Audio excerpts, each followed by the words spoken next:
Monsieur le ministre de l'Intérieur, représentant le gouvernement, cher Bruno Retailleau, Madame la maire de Paris, chère Anne Hidalgo, Mesdames et Messieurs, les ministres, chère Astrid Panosyan-Bouvet, chère Patricia Miralles, chère Claire Hédon, cher Gabriel Attal aussi, cher Guillaume Gasparian, Monsieur l'ambassadeur d'Arménie en France, que nous accueillons pour la première fois, Monsieur Armand Khachatrian, Monsieur l'ambassadeur de France en Arménie, cher Olivier Dokotinits, Monsieur le représentant de la République du Haut-Karabakh en France, cher Ovanes Kevorkian,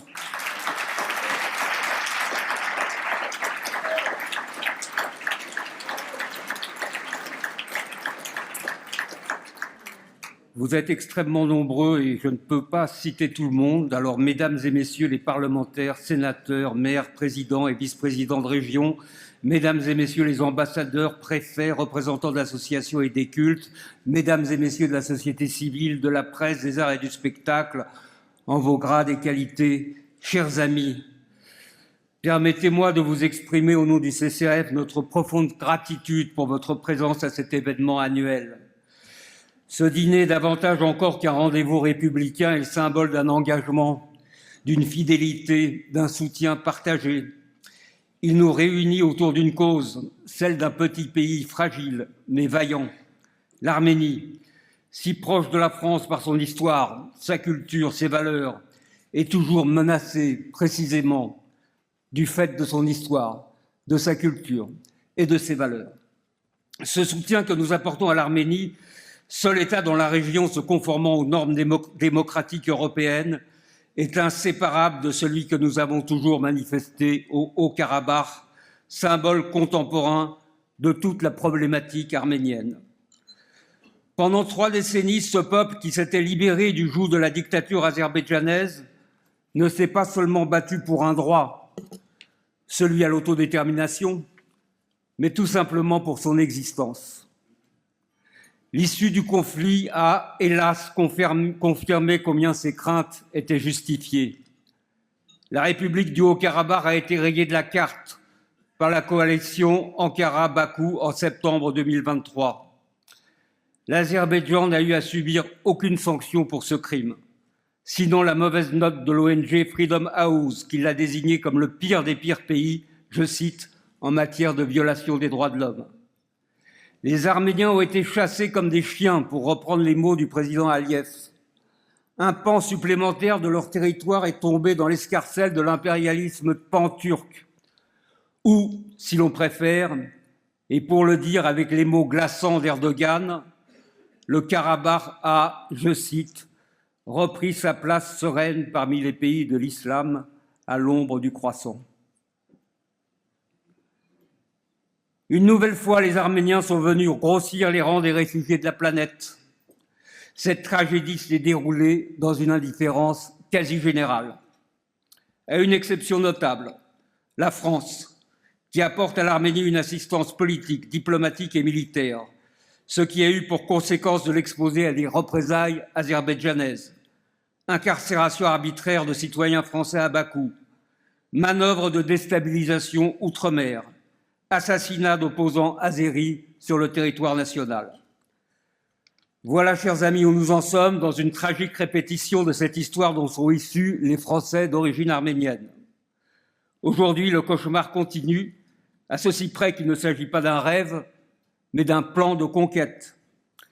Pendant que l'attention du monde est accaparée par d'autres drames, la Turquie tisse savamment sa toile pour rallier à son étendard le monde turcophone, gagner des positions au Moyen-Orient, étendre son influence en Afrique et même en Europe, avec la création dans différents pays de filiales de l'AKP, le mouvement d'Erdogan, comme le parti Égalité et Justice en France, le DAVA en Allemagne ou en Autriche, le DENK, qui compte déjà 3 députés aux Pays-Bas. Dans le Caucase, après le Haut-Karabakh, c'est logiquement l'intégrité territoriale de ce qu'il reste de l'Arménie qui est visée dans le cadre d'une volonté de reconstituer pièce par pièce l'Empire ottoman. La prochaine étape, ouvertement envisagée, étant l'occupation militaire du sud de l'Arménie pour établir une continuité territoriale entre la Turquie, l'Azerbaïdjan et plus loin tous les États turciques, jusqu'à la muraille de Chine, pour reprendre l'expression de l'ancien président turc, M. Süleyman Demirel. Un projet impérialiste, lourd de menaces, car sous-tendu par une vision stratégique et une tradition criminelle. Or, nous entendons ici ou là qu'au nom d'un prétendu réalisme, certains chercheraient à réhabiliter l'État turc, sous prétexte que son armée pourrait pallier les carences de l'Europe et qu'elle serait un rempart. Un rempart ? Quel rempart pourrait bien constituer un État qui s'est construit sur l'anéantissement de ses minorités ? Un État totalitaire qui a perpétré un génocide toujours impuni et nié contre les Arméniens.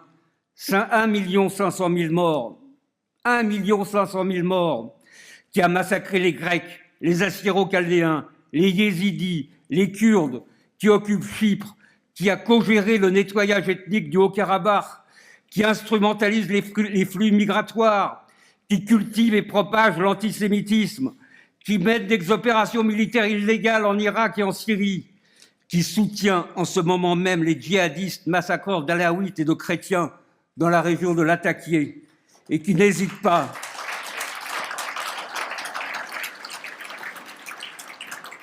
le cas échéant, à terroriser son propre peuple. À un mois de la commémoration du 110e anniversaire du génocide de 1915, nous voilà donc à nouveau obligés de sonner le tocsin. Si nous remercions infiniment la France pour sa solidarité, qu'il nous soit cependant permis de regretter le manque d'implication de Bruxelles. Il y a bien sûr les observateurs de l'Union européenne aux frontières arméniennes. Nous ne mésestimons pas le rôle de cette mission. Mais comment est-on censé réagir face à la saisissante disproportion entre les dizaines de milliards octroyés pour d'autres situations et les malheureux 10 millions d'euros accordés à l'Arménie assiégée par ce que l'on appelle la Facilité européenne pour la paix? Pour conclure, qu'il nous soit également permis de revenir sur le sort des résolutions votées par l'Assemblée nationale et le Sénat, préconisant des sanctions contre les avoirs azerbaïdjanais en France et en Europe. Nous savons le rôle décisif que vous avez joué, cher Bruno Retailleau, dans l'écriture et l'adoption de ces textes, et notamment celui du Sénat, qui a fait bouger les lignes d'une manière déterminante en France.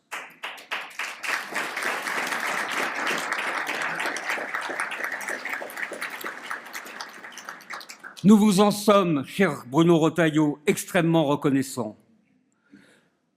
Comme nous vous remercions aussi de votre visite extraordinaire en décembre 2021 avec Valérie Pécresse et Michel Barnier au président de la République du Haut-Karabakh, Araïk Haroutunian, à Stepanakert, aujourd'hui parmi les otages.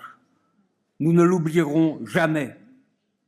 Mais alors que ce dernier, avec 22 autres Arméniens, est détenu et torturé dans les geôles de Bakou, en ce moment même, avec également 3 otages français qui sont au cœur de nos inquiétudes, la question se pose de savoir à quel moment il sera opportun et possible de passer du stade des vœux à celui de leur réalisation. Cette question se pose avec d'autant plus d'acuité que se déroulent en ce moment même à Bakou les audiences de ce tribunal de Nuremberg à l'envers, au cours duquel les responsables de la résistance arménienne sont jugés par les assassins de leur peuple. Chers amis, c'est naturellement en pensant d'abord à la situation dramatique de ces prisonniers, qui revêt un caractère d'urgence absolue à tous les niveaux, que je vous renouvelle ce soir cet appel à la solidarité et à la résistance. Je vous remercie.